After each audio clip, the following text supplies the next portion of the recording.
বহরমপুরে আমি যতদূর শুনেছি সিপিএম নাকি প্রার্থী দেয়নি। আমি বামপন্থী বন্ধুদের জিজ্ঞেস করতে চাই, 23 তারিখ ভোটটা কাকে দেবেন?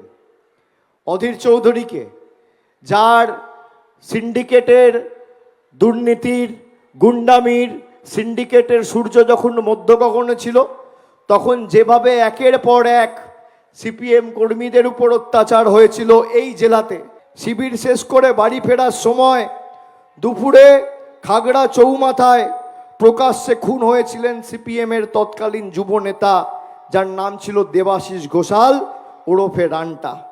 কংগ্রেস গুন্ডাদের হাতে খুন হয়েছিল সিপিএমের শিক্ষক নেতা মানব সাহা, পঞ্চানন মণ্ডল, হাতিনগরের মজিদ শেখ, হরিদাস মাটির গোপাল মণ্ডল, বহরমপুরের মধুপুরের 3 ছাত্র নেতা বাপ্পা, সন্টু, পিন্টু, হরিহরপাড়ার অসিত মিশ্র, ভরতপুরের তপন মুখার্জি, দৌলতবাদের কার্তিক ঘোষ, রমজান আলী, রেজওয়ান হোসেন, মহরম আলী।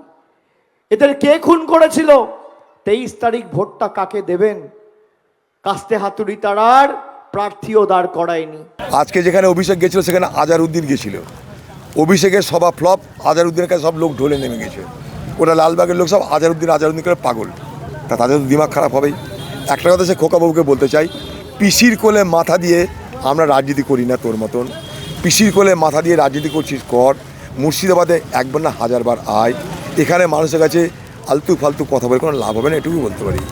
অধীর চৌধুরী এমপি নেই, সব এমপি হেরে গেলে বাড়ি খালি করে দিতে হয়। একমাত্র অধীর চৌধুরীর দিল্লির বাড়ি এখনো মোদি খালি করতে বলেনি। কেন? ডিলটা কি? সেটিংটা কি?